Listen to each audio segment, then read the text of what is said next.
श्री गणेशाय नमः। ओम नमः शिवाय। 61वां अध्याय ज्योति सन्निवेश में ग्रहों के स्वरूप तथा नक्षत्रों और ग्रहों का पारस्परिक स्थिति का वर्णन। सूर्य जी बोले, हे ऋषियों, रात्रि में सूर्य किरणों से प्रकाशित होने वाले ये सभी क्षेत्र भारतवर्ष में अनुष्ठित पुण्यों द्वारा परमात्माओं के होते हैं। तदंतर सूर्य सुकृतों के पूर्ण होने पर ग्रहों के आश्रय में रहने वाले नक्षत्र तारों को ले लेते हैं। शुक्ल होने से तथा तारक होने से ये तारे कहलाते हैं। दिव्य पार्थिव तथा रात्रि में होने वाले अंधकारों को अपने तेज से ग्रहण कर लेने के कारण वे आदित्य हैं। फैलाने तथा बहाने अर्थ में यह धातु पड़ी जाती है। अतः तेज को फैलाने तथा जल को बहाने के कारण इसे सविता कहा गया है। यह धातु आहाद करके अर्थ में कही जाती है। आहाद करने के कारण चंद्रमा का नाम बहुल भी है।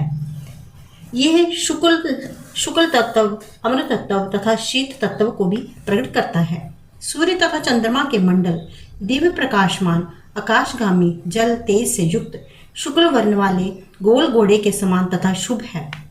उनमें चंद्रमा का मंडल घने जल के स्वरूप वाला तथा सूर्य का मंडल घने तेज के स्वरूप वाला शुक्ल वर्ण का कहा गया है। सभी देवता इन स्थानों में बलि भांति निवास करते हैं। वे सभी मनवंतरों के नक्षत्रों, सूर्य तथा ग्रहों का आश्रय ग्रहण करते हैं।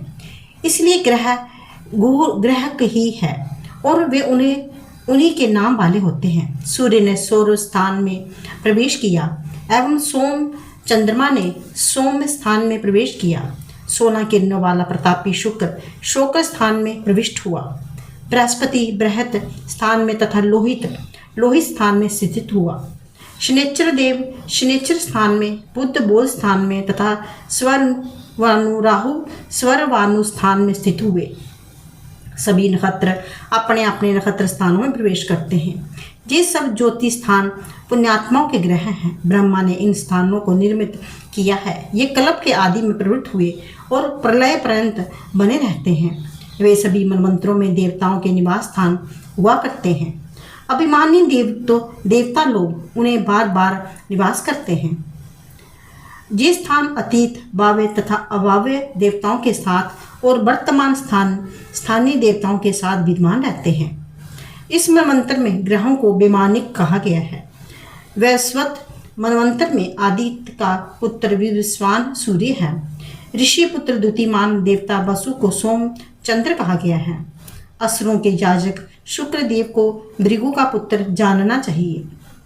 महातेजस्वी देवाचार्य बृहस्पति को अंगिरा ऋषि का पुत्र कहा गया है। जो सुंदर बुद्ध है उसे ऋषि पुत्र कहा गया है। विकृत रूप वाला शनिचर संज्ञा का पुत्र है। वे विवस्वान में उत्पन्न हुआ। लोहित आवा वाला ये युवा बोम अग्नि रूप रुद्र के द्वारा उनकी पत्नी विकेशी से उत्पन्न हुआ। नक्षत्र श्रक्ष नाम वाले जो भी हैं दक्ष की पुत्रियां कही गई हैं। प्राणियों के लिए कष्टकारी असुर राहु सिंह का पुत्र। इस प्रकार सोम ग्रह तथा सूर्य में उनके निवास स्थान हैं। इन स्थानों का वर्णन मैंने कर दिया और अपने अपने स्थान का अभिमान करने वाले स्थानीय देवताओं का भी वर्णन कर दिया। 1000 किरणों वाले सूर्य का अग्निमय सौर स्थान है। चंद्रमा का स्थान जलमय तथा शुक्ल वर्ण का कहा गया है। बुध ग्रह का निवास स्थान जलमय, शांत तथा मनोहर बताया गया है। शुक्र का निवास स्थान भी जलमय शुक्र वर्ण वाला तथा 16 किरणों से युक्त है। बोम मंगल का स्थान उत्तम लोहित वर्ण वाला तथा 9 राशियों से युक्त है। बृहस्पति का स्थान हरिद्रा हल्दी का आभा वाला विशाल तथा 16 रश्मियों से युक्त है। शनिचर का स्थान 8 रश्मियों से युक्त तथा कृष्ण वर्ण वाला कहा गया है। राहु का स्थान अंधकार में है। ये प्राणियों के लिए कष्टकारी स्थान है। सभी तारागणों को ऋषि रूप तथा एक रश्मि वाला जानना चाहिए। ये पुण्य कीर्ति वालों के आश्रय हैं तथा अपने वर्ण से शुक्ल हैं। इन्हें घने जल के स्वरूप वाला जानना चाहिए। ये कल्प के प्रारंभ से ही निर्मित किए गए थे। ये सूर्य की रश्मियों के संयोग के कारण उत्तम प्रकाश से युक्त कहे गए हैं। सूर्य का विष्कब व्यास 9000 योजन बताया गया है और मंडल के प्रमाण से इसका विस्तार 3 गुना है। चंद्रमा का विस्तार सूर्य के विस्तार से दोगुना कहा गया है। इन दोनों के समान होकर राहु उनके नीचे गमन करता है। मंडल के आकार की बनी हुई पृथ्वी छाया को लेकर राहु का तीसरा बड़ा स्थान है, जो अंधकारमय है। वे राहु पूर्वों में सूर्य से निकलकर चंद्रमा की ओर चले जाता है। सौर पर्वों में चंद्रमा से निकलकर सूर्य की ओर जाता है। चूंकि राहु बानु सूर्य को प्रेरित करता है, अतः इसे स्वर्णु कहा जाता है। शुक्र का विस्तार योजन के प्रमाण से विषकंभ तथा मंडल चंद्रमा का 16वां भाग कहा गया है। बृहस्पति को शुक्र से 1/4 कम जाना चाहिए। बृहस्पति से 1/4 कम मंगल तथा शनि, ये दोनों बताए गए हैं।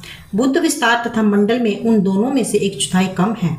तारा नक्षत्र रूप वाले जो पिंड हैं, ये बेविस्तार तथा मंडल में बुध के बराबर हैं।